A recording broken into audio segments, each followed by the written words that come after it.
నమస్తే డాక్టర్ గారు. నమస్తే అండి. డాక్టర్ గారు, ఇప్పుడు ఇన్ఫర్టిలిటీ పేషెంట్స్కి లాప్రోస్కోపిక్ అనేది అసలు అవసరమా? వాడతారా అండి వాళ్ళ దగ్గర కూడా? డెఫినెట్గా అండి.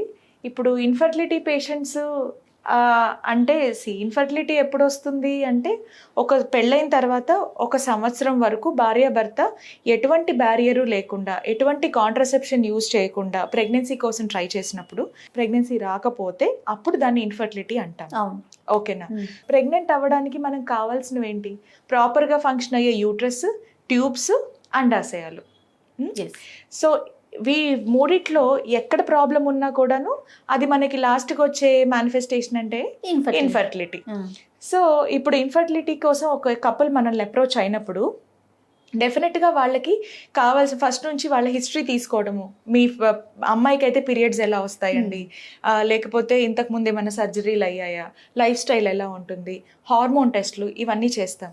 అదే మగవారికి అయితే వాళ్ళ సెమెన్ అనాలిసిస్ ఒకటి తీసుకుంటాము. ఎక్కడ పనిచేస్తారు, ఏమన్నా అలవాట్లు ఉన్నాయా, లైక్ స్మోకింగ్, డ్రింకింగ్, ఇలాంటివి ఏమైనా అలవాట్లు ఉన్నాయా, వేడి ప్రదేశాల్లో ఏమైనా పనిచేస్తారా, ఇలాంటి హిస్టరీ అంతా తీసుకోవడం జరుగుతుంది. ఓకే. ఇలాంటివన్నీ తీసుకొని అన్ని టెస్టులు నార్మల్గా ఉన్నప్పుడు, నార్మల్గా ఉన్నాయి అయినా కూడా ప్రెగ్నెన్సీ రావటం లేదు, దేనికి ఏంటి ప్రాబ్లము అనుకున్నప్పుడు మనము లాస్ట్ రిసార్ట్గా అప్పుడు లాప్రోస్కోపీ అనేది సజెస్ట్ చేయడం జరుగుతుంది పేషెంట్కి. ఏంటంటే మన హార్మోన్స్ అన్నీ బాగానే ఉన్నాయి కానీ అయినా కూడా ప్రెగ్నెన్సీ రావట్లేదు, ఇనీషియల్ ట్రీట్మెంట్స్ ఇన్ఫర్టిలిటీకి ట్రై చేశాము అయినా కూడా ప్రెగ్నెన్సీ రావట్లేదు అనుకున్నప్పుడు మనం ఏదైనా కెమెరా పెట్టి కళ్ళతో చూస్తే తెలిసిపోతుంది. ఓకే. సో అలా లాప్రోస్కోపీ అనేది సజెస్ట్ చేస్తామన్నమాట. దాన్ని డయాగ్నోస్టిక్ హిస్ట్రోస్కోపీ ప్లస్ లాప్రోస్కోపీ అంటాము. హిస్ట్రో అంటే యూట్రస్, స్కోప్ అంటే చూడటం, లాప్రో అంటే అబ్డామిన్, స్కోప్ అంటే చూడటం, అంతే. సో డయాగ్నోస్టిక్ లాప్రోస్కోపీ అంటే పొట్టలో కెమెరా పెట్టి చూస్తాము ఏంటి ప్రాబ్లము. దాంతోపాటు గర్భసంచిలో కూడా కెమెరా పెట్టి చూస్తాము. గర్భసంచి లోపల పొర ఎలా ఉంది, బాగానే ఉందా, గర్భసంచి లోపల పాలిప్స్ అంటారన్న చిన్న చిన్న పిలకల్లా తయారవటము, పొర లావుగా ఉండటము, లేదా చిన్న గడ్డలు ఉండటము, ఇవి స్కాన్లో ఒక్కొక్కసారి కనిపించవు, హిస్ట్రోస్కోప్లో కనిపిస్తాయి. లోపల గర్భసంచి లోపల, గర్భసంచి బయట ట్యూబ్స్, అండాశయాలు ఎలా ఉన్నాయి అనేది లాప్రోస్కోపీలో కనిపిస్తాయి. ఓకే. సో మరి వీటిలో ఏమేమి ఇబ్బందులు ఉన్నాయి అని అంటే, ఇప్పుడు లాప్రోస్కోపీలో ఉపయోగం ఏంటంటే మనం ఇబ్బంది చూడడమే కాకుండా ఆన్ స్పాట్ దాన్ని ట్రీట్మెంట్ చేయడం కూడా జరుగుతుంది. ఫర్ ఎగ్జాంపుల్, గర్భసంచిలో గడ్డలు ఉన్నాయి అనుకోండి, మనకి స్కాన్లో కనిపిస్తుంది. మనం డయాగ్నోస్టిక్ లాప్రోస్కోపీ చేసాము, గర్భసంచి గడ్డ ఒకటి ఉంది. సో అదే సర్జరీలో గర్భసంచి గడ్డను తీసేయటము, సూచరింగ్ చేసేయటము జరుగుతుంది. Okay. So same time so మనకి ట్రీట్మెంట్ డయాగ్నోసిస్ జరుగుతుంది, దాని తాలూకు ట్రీట్మెంట్ ఒకటే సిట్టింగ్ లో జరిగిపోతుంది. ఓకే.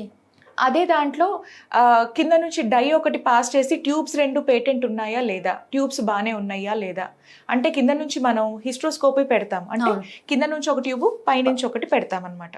సో కింద నుంచి డై పాస్ చేసినప్పుడు ఐడియల్గా అయితే గర్భసంచి లోపల నుంచి ట్యూబ్స్ లోంచి డై బయటికి రావాలి.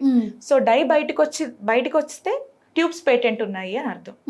మరి యాక్చువల్గా ఇక్కడ మీరు ఇంకో డౌట్ కూడా అడుగుతారేమో, చెప్పేస్తున్నాను.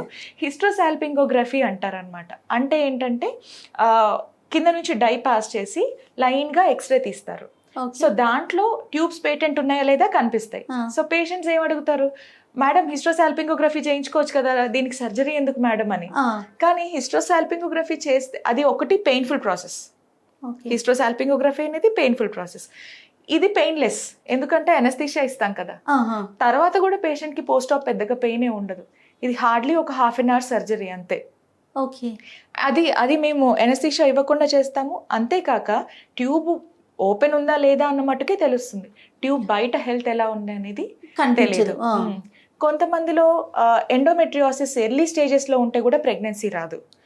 ఆ ఎండోమెట్రియోసిస్ ఏదన్నా చిన్న చిన్న స్పాట్స్, మన వైట్ కలర్ స్పాట్స్ లాగా ఉంటుంది. మనకి ఎలా అయితే పింపుల్స్ వస్తాయో అలాగే లోపల గర్భసంచికి, ట్యూబ్స్కి, వీటి దగ్గర పింపుల్స్ వచ్చినట్టు చిన్న చిన్న వైట్ స్పాట్స్ కనిపిస్తాయి.